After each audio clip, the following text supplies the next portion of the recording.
Friends, today we have learned the input and output characteristic of the transistor. If suppose we can see here the NPN transistor, that NPN transistor contain base, collector and emitter. If we can consider NPN transistor, always remember that the emitter points outward directions. Here we learn about input characteristic. The current flowing through the base, this B is base, C is collector, E is emitter. The current flowing through the base is called as a base current, that is IP. Current flowing through the collector, that is IC. The voltage flowing through or the potential through the collector emitter, that voltage is called as a collector emitter voltage. The voltage through the base emitter, that voltage is called as a base emitter voltage. First we can see the input characteristic of the transistor. The variation of the base current to the variation of base emitter potential is called as a input characteristic.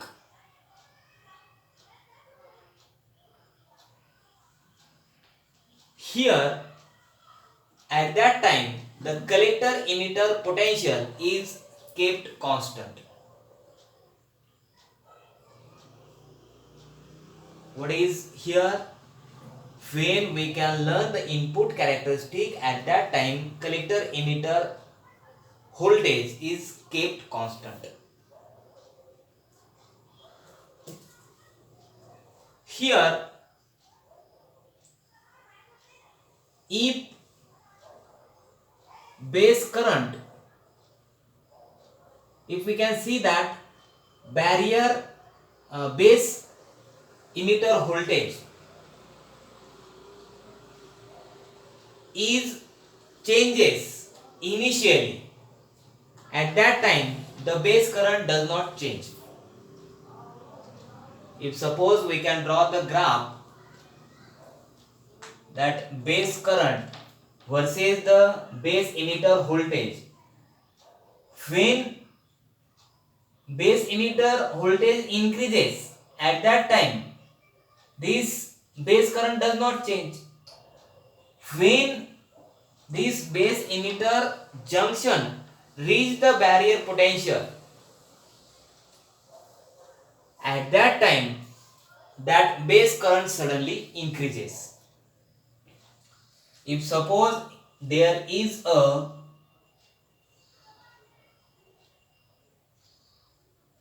that is silicon transistor is used, at that time its barrier potential is 0.7.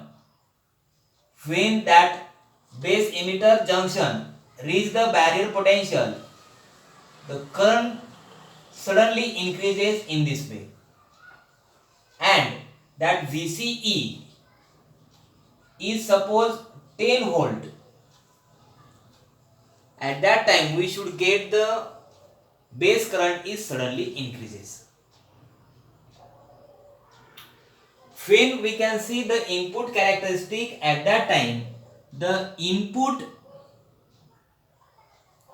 dynamic resistance, that is Ri, is equal to the ratio of change in base emitter voltage to the change in base current when this collector emitter is constant. This is the constant. This ratio is called as the input dynamic resistance. If we should learn about the output characteristic, in the output characteristic the variation of collector current to the variation of collector emitter voltage is called as a output characteristic. At that time, the base current is kept constant. This collector current is independence of the collector emitter voltage as long as this collector emitter junction is reverse bias.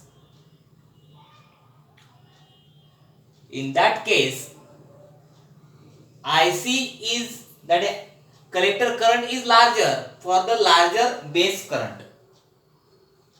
When we should draw the graph collector current versus the collector emitter voltage, at that time this collector current is independence of this collector emitter voltage.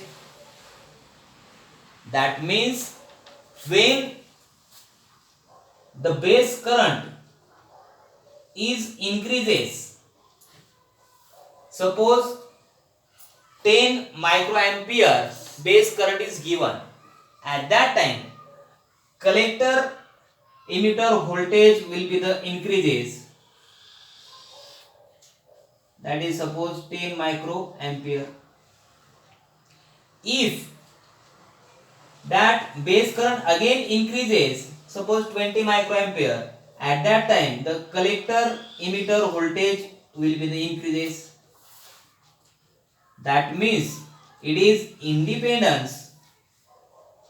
This collector current is independence from the collector emitter voltage as long as this collector emitter junction is reverse biased. In this way, we should get output characteristic of that transistor. In the output characteristic of the transistor, there is the output dynamic resistance, that RO is the ratio of change in collector emitter voltage to the change in collector current when IB is constant. This ratio is called as the output dynamic resistance, that is RO is equal to delta VCE upon delta IC. Thank you.